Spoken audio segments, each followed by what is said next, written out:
Quality, service, atmosphere. You're next in the chair. Feel at home in the barbershop. G. Bush offers a fresh cut on sports. The barbershop isn't just grooming for guys. It's culture, it's lifestyle, it's sports. And it's now the barbershop is giving the sports scene a sheer shave and shine. Join the makeover now. Follow Garrett Bush at GBush91 on Twitter.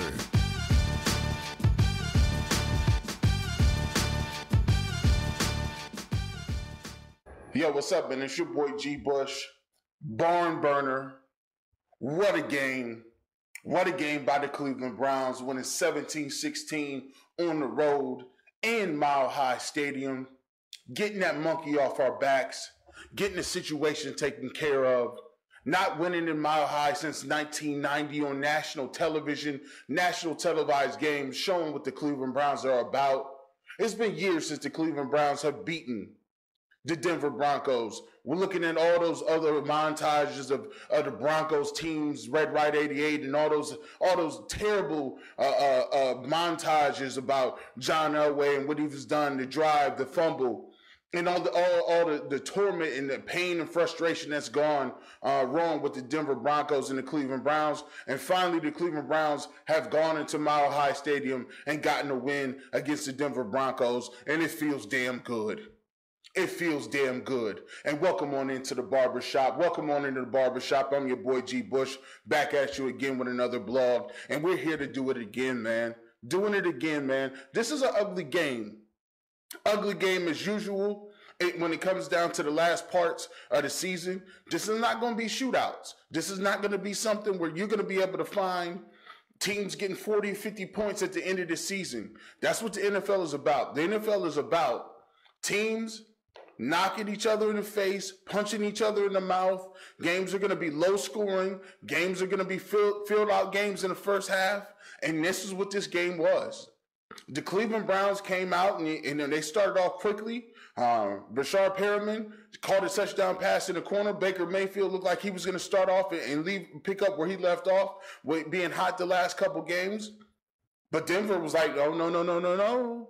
We're not going to have that today. And Denver came out and they turned into the check down queen, checking it down all over the page, checking it down everywhere. And they got on my nerves today. I was like, hey, listen, I'm looking around and they checked the ball down to tight ends. They checked the ball down to running backs. Matter of fact, they checked the ball down to my mom, to my grandmother. They even checked the ball down to the gas station attendants. They was throwing 4 to 5 yard routes underneath, and they was check down queen. Not Caribbean queen, check down queen. And that's what they was doing the whole entire game. There's one thing I will say. I don't know about the situation with Gregg Williams, Gregg Williams' son. I don't know, bro. Listen, whatever you was calling out there today, you gave a lot of underneath stuff up. You're going to have to go back home. You're going to have to lick your wounds a little bit. You're going to have to go back to the drawing board on this game plan, this bend but don't break thing, this Marty Schottenheimer defense that you got. Listen, this underneath routes with 10 yards to go. And what happened is you saw later in the game when push came to shove and we needed to get a couple stops. Guess who came up? Gregg Williams took the sheet over, grabbed it up from his son and said, hold on, son. Let me show you how it's done. Bring the house. And that's what they did. They brought everybody and put pressure on them. And they got the turnover on downs. They got the sack by Peppers, who played a great game today. Peppers played a great game today, and he actually showed up and showed his worth today and looked like a first-round pick today. Shout out to Jabril Peppers. He showed his worth today, and he looked like a safety that looked like he wanted to be somebody in this world. I'll shout out to you. You proved me wrong. But let's talk about overall. Let's look at what this game was today. Let's morph into this fourth quarter snafu. Let's morph into the fourth quarter.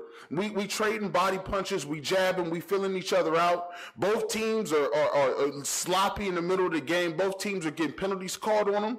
Both teams have a lot of different things that they're getting penalties called. We don't really have any inconsistent offense. Baker Mayfield comes down and makes a play, makes it 17-14, right?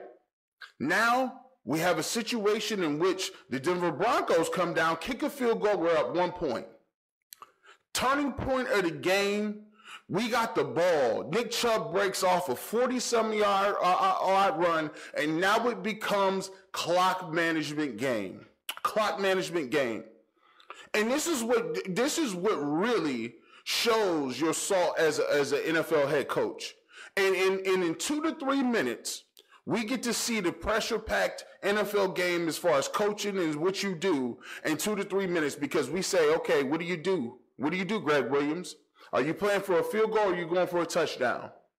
On a 4th down play, on a 4th and 1, up by 1 point, he chooses to go for a field goal. Excuse me, he doesn't choose to go for a field goal. He chooses to go for it on 4th and 1. At the same time they go on a hard count, you look and you see the Denver Broncos jump off sides. Gregg Williams calls a timeout. Now, granted, people are going to be all over him tomorrow for calling a timeout. That 5-yard penalty that would have been on Denver would have gave them a first down. They could have took a knee and ran the clock out. He called a timeout.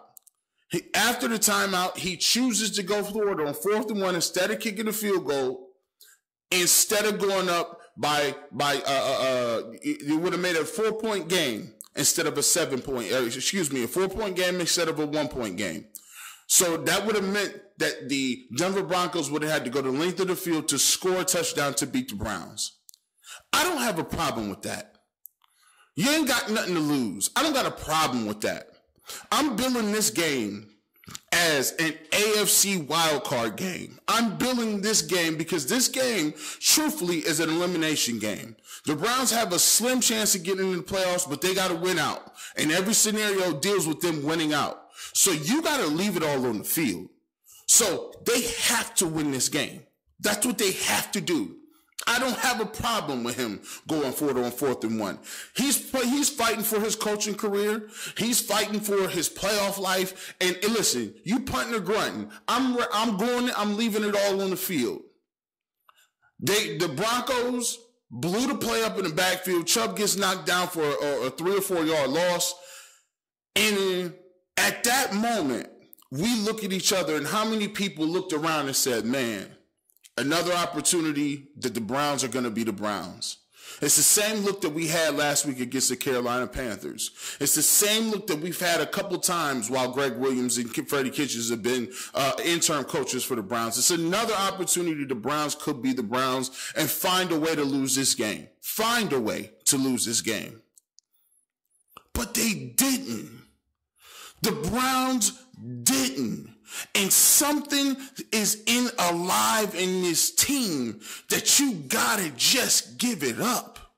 Because the Browns down, most of the majority, looking like they're gonna lose this game with a 1-point lead after the whole snafu on 4th and 1, after some bad calls, after some calls went against them, and they give the ball back to Denver at home, knowing the history of what's going on with the Denver Broncos and the Cleveland Browns. After all we know about what the Browns find new and creative ways to take L's every single day, guess what happened? The Cleveland Browns let them drive and move successfully all the way down the field, and guess what? The Cleveland Browns, when it came time to do what they needed to do, bowed their necks. Gregg Williams took the play sheet from his son and said, hey, son, let me show you how it's done. This is how you bring the house when you're in a pinch. This is how you say, be damned with the underneath coverage. Bring everybody. And he brought everybody and brought pressure 3 straight plays, and we end the game on a sack by Jabril Peppers. And the Cleveland Browns escape Mile High Stadium, which has not been done since 1990, on a primetime game on national TV, And it's reminiscent of the Cardiac Kids. It's reminiscent of the old school Cleveland Browns. And we go into Mile High in a must-win game against a team that basically was eliminated from playoff contention in the Denver Broncos. And we went in and we're able to do something that nobody else was able to do. And that's come get that win. And we did that on the road, and we salute that. It wasn't ugly. It wasn't pretty. It wasn't cute. It wasn't cute. It wasn't a blowout win. Yeah, there was some clock management issues. There was a lot of different things that happened on and off with the situation, what happened during that game. Baker Mayfield, he didn't have his best game. Baker was looking around, and he was trying to make big-time throws today. You could tell he thought he was on national TV.